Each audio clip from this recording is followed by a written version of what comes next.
when I first walked in the congregation that I attended, we were taught to bring gifts, not just gifts of money, but any skill that the Heavenly Father had given us, and to use that skill to promote this word. These gifts are really used to promote and to help people to practice faith and hope amongst the congregation. So it's important. These gifts do matter. And I believe that this is something that everybody is told at one time or another while in a camp or a congregation or a synagogue. But I'm going to read what the man who actually understood everything about the children of Israel, just about everything, and he was able to articulate it in detail, had to say about faith, about hope, and about charity. The genius Paul, the Benjamite. Paul recognized that these things, faith, putting these gifts first, can cause division amongst the children of Israel. And it will cause division among the children of Israel. And during this time, that's what was happening. But he spoke about it in detail, or about how to deal with it, in 1 Corinthians chapter 13. So that's what I'm going to read. 1 Corinthians 13, verse 1. Though I speak with the tongues of men and of angels, and have not charity, I am become as sounding brass or a tinkling cymbal. In other words, even today, all the brothers and sisters who are black Jews or Hebrew Israelites who speak different tongues, including ones that only a select few can understand, if they don't have charity, then they become a sounding brass or a tinkling cymbal. The word charity, for those who don't know, translates into love. And we know that as an Israelite, we love God by keeping his commandments, and that's where we find love, is in God's commandments, or in our law. Verse 2. And though I have the gift of prophecy, and understand all mysteries, and all knowledge. And this is Paul saying this. Verse 2. And though I have the gift of prophecy, and understand all mysteries, and all knowledge, and though I have all faith, so that I could remove mountains, and have not charity, I am nothing. In other words, all the rabbis, chief elders, and priests in synagogues and congregations who have the gift of prophecy are deep into those mysteries, filled with knowledge and faith, just like Paul the Pharisee was during his time when he was calling himself a Pharisee. If they don't have love, then they don't have anything. They have nothing. Verse 3. And though I bestow all my goods to feed the poor, and though I give my body to be burned, and have not charity, it profiteth me nothing.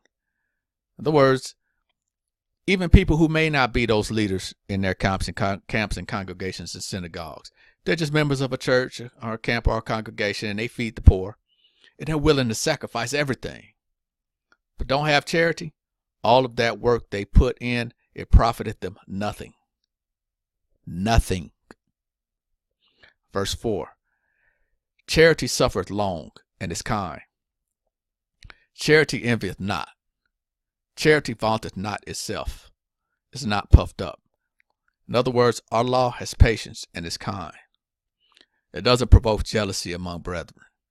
It waits for Israelites to promote it. It waits for Israelites to put it first. It's 1 Corinthians 13 and 5. Does not behave itself unseemly, seeketh not her own, is not easily provoked, thinketh no evil. In other words, it's not inappropriate. It's not looked to destroy believers, has grace, has no wickedness. Verse 6. Rejoiceth not in iniquity, but rejoiceth in the truth. In other words, has just weights, celebrates God's commandments. Verse 7. Beareth all things, believeth all things, hopeth all things, endureth all things. In other words, has everything that a person needs to survive and thrive. All of those things are in our law, is in charity. Verse 8. Charity never faileth, but whether there be prophecies, they shall fail. Whether there be tongues, they shall cease. Whether there be knowledge, it shall vanish away.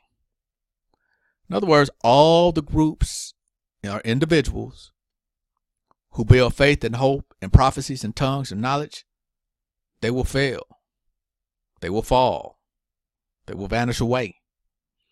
Verse 9, for we know in part and we prophesy in part. But with that which is perfect is come, then that which is in part shall be done away.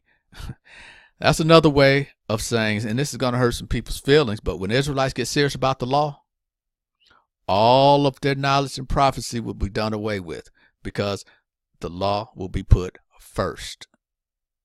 And all that energy will be put into the law. Verse 11, when I was a child, I spake as a child.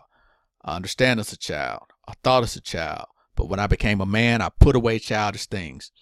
In other words, when Paul was a Pharisee, basically practicing the beginning of Judaism, and was a part of all those different groups that were leading the children of Israel, because it just wasn't Paul and the Pharisees. You had the Sadducees, you had the priests, the elders, you had all these different groups that were leading the children of Israel. And what they were doing, what they were all doing, is putting their time and energy into those childish things in order to build faith and hope among the people, into prophecy and knowledge, and mysterious things, and speaking tongues. But when Paul put the law first, he put all that away. He stopped speaking as a child and understanding as a child and thinking as a child. He became a man, and he put away childish things.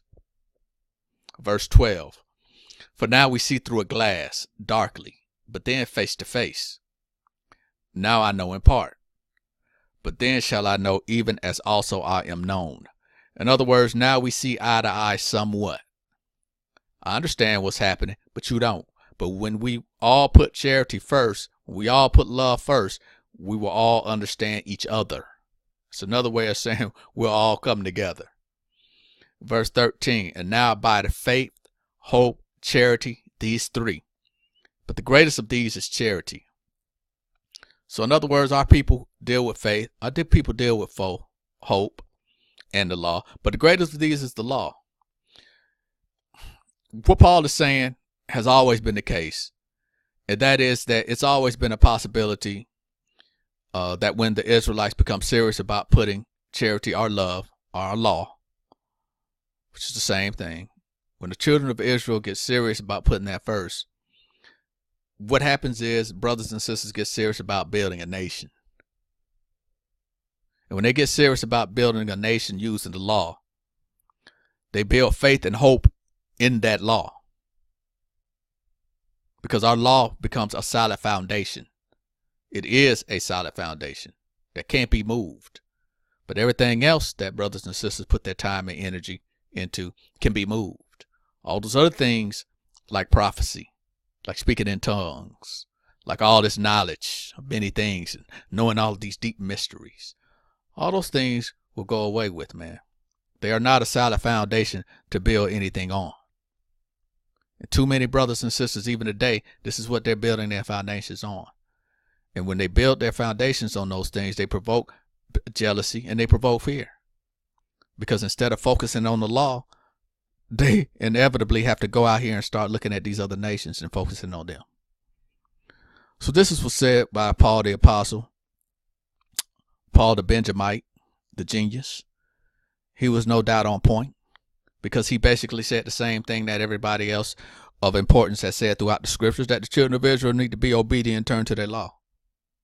It's as simple as that. Do what we were told to do. And there are no excuses either. You know, it's amazing how people somehow make up these excuses when the Heavenly Father does not have any excuses or allow any excuses for us. It's really simple. Do what you were told to do. Be obedient. You know, royalty focused on charity, pull Israelites together. Royalty focused on charity, pull Israelites together. Peace.